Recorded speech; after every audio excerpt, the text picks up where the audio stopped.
Clip میں آپ قرآن پاک کی سورہ نور کی آیت نمبر 36 سے 38 تک کی تلاوت، ترجمہ اور تفسیر قرآن صراط الجنان سماعت فرمائیں گے۔ بسم اللہ الرحمن الرحیم۔ ترجمہ، اللہ کے نام سے شروع جو نہایت مہربان رحمت والا ہے۔ فی بیوت اذن اللہ ان ترفع ویذکر فیہا اسمہ یسبح لہ فیہا بالغدو والآصال۔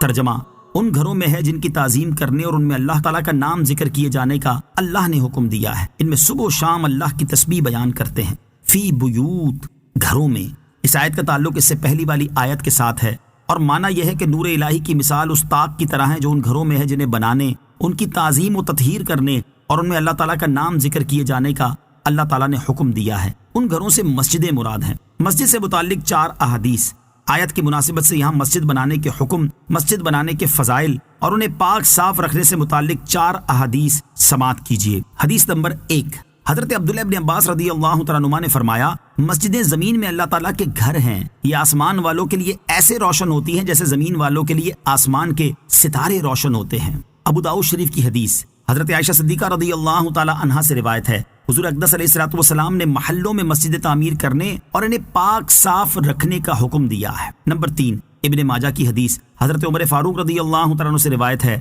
حضور پر نور صلی اللہ تعالیٰ علیہ وآلہ وسلم نے ارشاد فرمایا، جو اللہ تعالیٰ کے ذکر کے لیے مسجد بنائے اللہ تعالیٰ اس کے لیے جنت میں گھر بناتا ہے۔ حدیث نمبر 4، ابن ماجہ کی حدیث، حضرت واثلہ بن اسقع رضی اللہ تعالیٰ عنہ سے روایت ہے، نبی کریم علیہ الصلوۃ والسلام نے ارشاد فرمایا، اپنی مسجدوں کو بچوں، پاگلوں، مسجد میں خرید و فروخت کرنے، شور کرنے، حد جاری کرنے اور تلواریں ننگی کرنے سے محفوظ رکھو۔ یسبح لہ،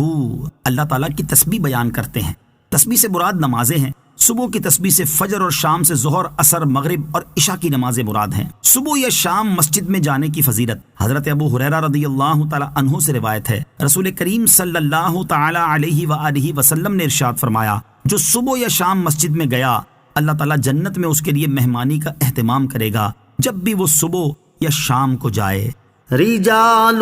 لا تلہیہم تجارت ولا بیع عن ذکر اللہ واقام الصلاة وایتاء الزکاة یخافون یوما تتقلب فیہ القلوب والابصار لیجزیہم اللہ احسن ما عملوا ویزیدہم من فضلہ واللہ یرزق من یشاء بغیر حساب۔ ترجمہ، وہ مرد جن کو تجارت اور خرید و فروخت اللہ کے ذکر اور نماز قائم کرنے اور زکوٰۃ دینے سے غافل نہیں کرتی، وہ اس دن سے ڈرتے ہیں جس میں دل اور آنکھیں الٹ جائیں گی، تاکہ اللہ انہیں ان کے بہتر کاموں کا بدلہ دے اور اپنے فضل سے انہیں مزید عطا فرمائے، اور اللہ جسے چاہتا ہے بغیر حساب کے رزق عطا فرماتا ہے۔ رجال، مرد۔ اس آیت میں نور سے ہدایت حاصل کرنے والوں کے چند ظاہری اور باطنی اعمال ذکر فرمائے گئے۔ چنانچہ ارشاد فرمایا کہ نور سے ہدایت حاصل کرنے والے وہ مرد ہیں جنہیں تجارت اور خرید و فروخت اللہ تعالیٰ کی یاد اور اس کے قلبی اور لسانی ذکر اور نماز کے اوقات پر مسجدوں کی حاضری سے، نماز قائم کرنے اور انہیں وقت پر ادا کرنے سے اور زکوٰۃ کو وقت پر دینے سے غافل نہیں کرتی۔ نماز سے متعلق صحابہ کرام رضی اللہ تعالیٰ عنہم کا حال، حضرت عبداللہ ابن عمر رضی اللہ تعالیٰ عنہما بازار میں تھے، مسجد میں نماز کے لیے اقامت کہی گئی تو آپ رضی اللہ تعالیٰ عنہ نے دیکھا کہ بازار والے اٹھے اور دکانیں بند کر کے مسجد میں داخل ہو گئے۔ یہ دیکھ کر آپ رضی اللہ تعالیٰ عنہ نے فرمایا کہ آیت رجال لا تلہیہم ایسے ہی لوگوں کے حق میں ہے۔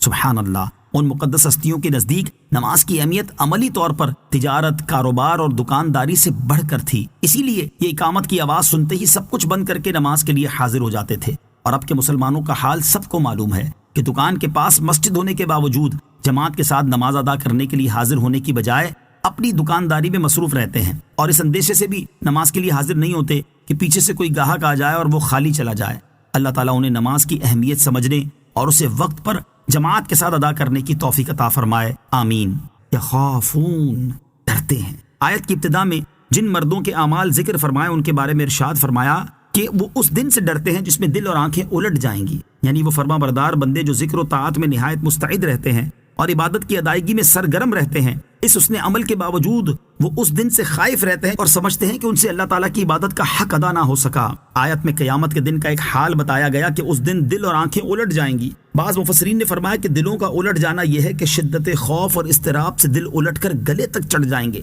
نہ باہر نکلیں گے نہ نیچے اتریں گے، اور آنکھیں اوپر چڑھ جائیں گی، یا اس کے معنی یہ ہے کہ کفار کے دل کفر و شک سے ایمان و یقین کی طرف پلٹ جائیں گے اور آنکھوں سے پردے اٹھ جائیں گے۔ لیجزیہم اللہ، تاکہ اللہ انہیں بدلہ دے، یعنی اللہ تعالیٰ کے مقبول بندے ان نیک کاموں میں اس لیے مشغول ہوتے ہیں تاکہ اللہ تعالیٰ انہیں ان کے بہتر اعمال کا ثواب عطا کرے، اور صرف یہی نہ ہو بلکہ اللہ تعالیٰ اپنے فضل سے انہیں مزید بھی عطا کرے، اور اللہ تعالیٰ جسے چاہتا ہے بے حساب رزق عطا فرما